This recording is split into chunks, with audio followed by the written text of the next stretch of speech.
Happy Tuesday, Soul Family. Listen, I hope you rested well on last night.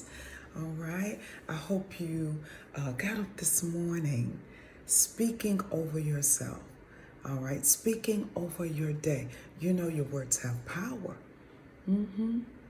Set at course your day when your feet hit the floor, or even before your feet hit the floor, when your eyeballs pop open and you're thanking Holy Spirit just for another day. Set at course what that day is going to be. Expect it to be a great day. Expect to see miracles and happy surprises. Whatever you expect will be. So, family, listen, I have another spiritual download. So, family, you are learning and embracing communication and love.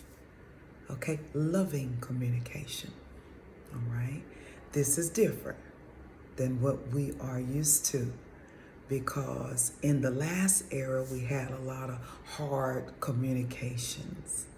All right, people not understanding us, a lot of misunderstanding, a lot of misinterpretations. But we're moving into an expanded place of communication through love, through the love that we carry, all right? And how that type of communication changes the dynamic of every dialogue you have, okay, with every person that you have dialogue with. This is a true story. This is my story. As a child, I went through a molestation, about four or five. Probably very, it was a defining moment for me as a child, because I froze during that event. And even though that event didn't last a long time, I froze, and my communication was altered. The way I communicate was altered. I had a lot of fear of people that looked like, or that reminded me of the person that violated me. Okay.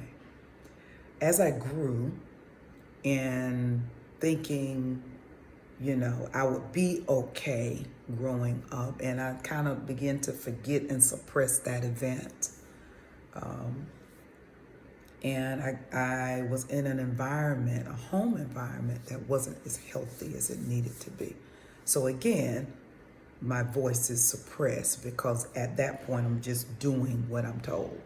I'm not really communicating anything, holding in a lot of feelings, holding it all in, not able to verbalize properly what I'm going through, what I'm dealing with.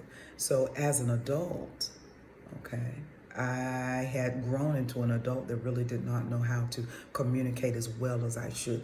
I had learned over time to communicate better, but I wasn't communicating at optimal levels. I was still holding a lot in. And then when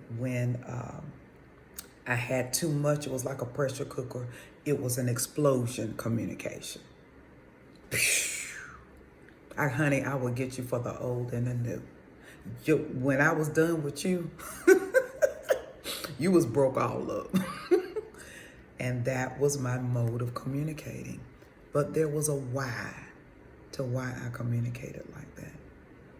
No one ever asked me the why. Even in connections, when it would present itself, no one asked me why. It was a judgment of how I communicated. I would be accused of not being a rational communicator, and I would be accused of, not being able to speak to people properly. They never took in account to what was done to me back then, and they weren't taking in account to what they were doing to me at the present. I kept being continually triggered by people that would try to take my voice from me and not hear me, because the wound was still there. Okay.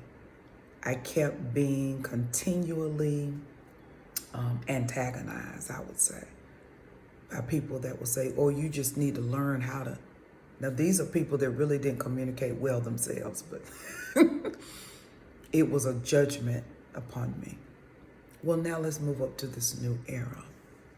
As Holy Spirit has healed those wounded places in me, and I'm able to communicate in love.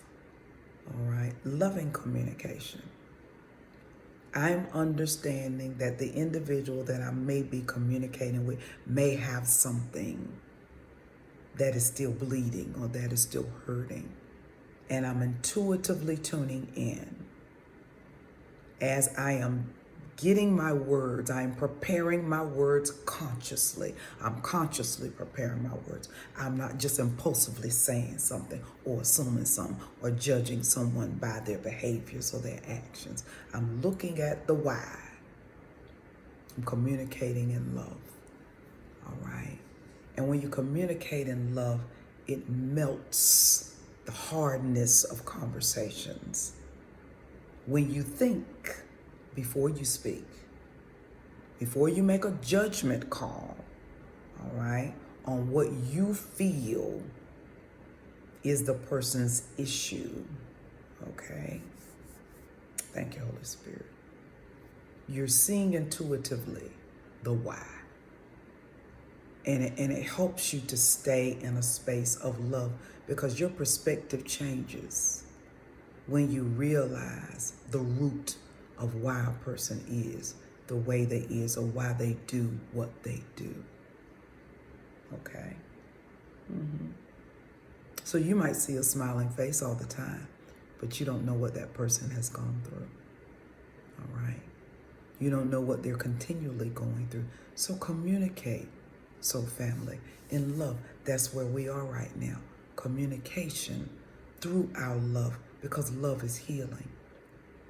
Had maybe someone asked me, oh, why?